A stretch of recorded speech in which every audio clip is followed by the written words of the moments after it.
thanks for joining me today. Is cultural diversity the key to a company's success?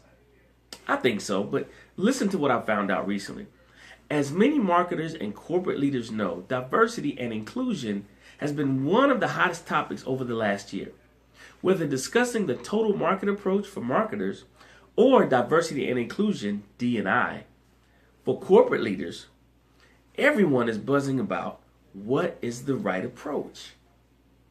Now, when we look at today's common definition of diversity hiring, it's defined as hiring based on merit with special care taken to ensure procedures are free from biases related to a candidate's age, race, gender, religion, and sexual orientation.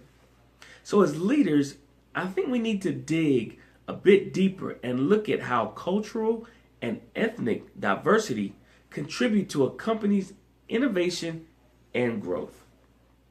Now, culture, ethnicity, and language also play a great role in driving business growth, thought, and innovation.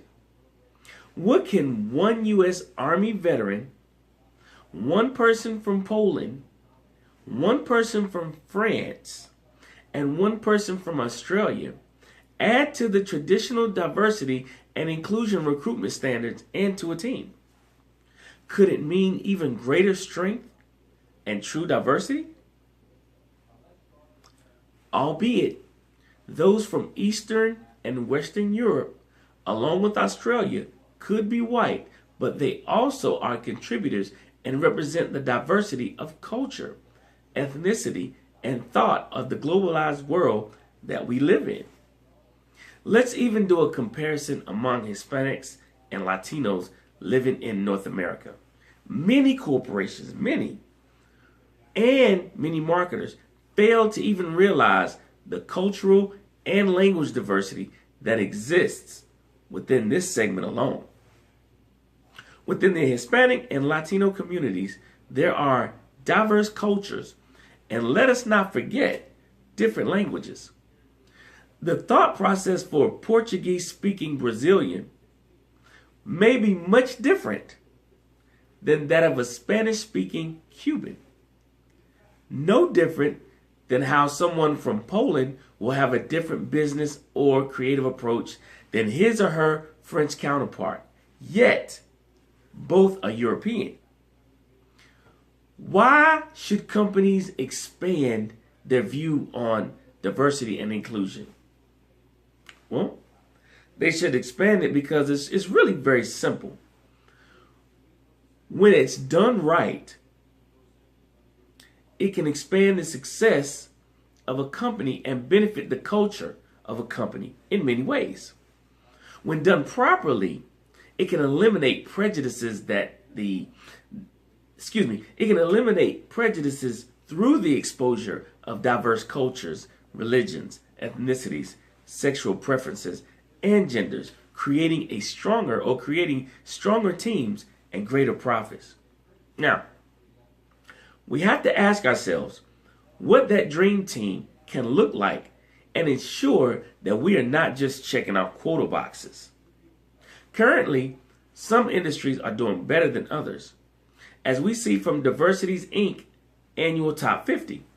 One that is still struggling, albeit driving to be better, is Apple's tech industry. At the end of 2014, the Rainbow Coalition began to publicly call them out on it, basically. Tech companies have been working at improving their efforts, but still have a way to go, just as many other companies do. For true diversity and inclusion practices to succeed, buy-in must start from the top down. We should not limit diversity and inclusion to just race, gender, religion, and sexual preferences. For doing so only limits our possibilities and does not create a truly diverse environment. We must ensure that diversity of culture and language are included. This is also not limited to large companies only.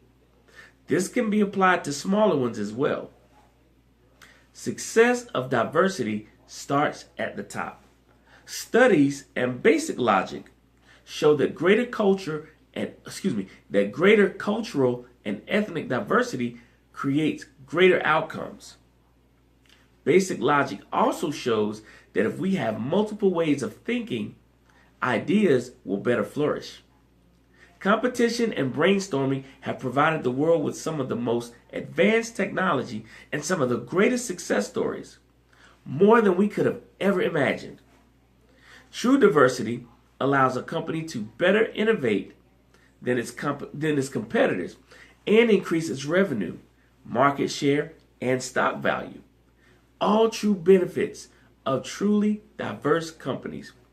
But as with everything, setting the tone comes from leadership.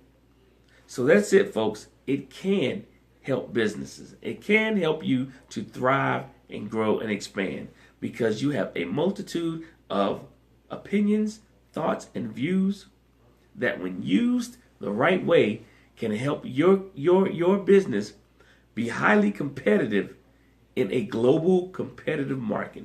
And that's what we want. We want to be competitive. We want to be on the cutting edge. We want to be first. All right? That's it for me today, guys. Thank you so much for your time. I appreciate you watching. And remember, be sure to click, like, and subscribe. If you guys are liking these videos, I'm pretty sure someone else is out there and they could use this information as well. All right? Again, thank you so much. And remember, great leadership equals great results. How are you leading?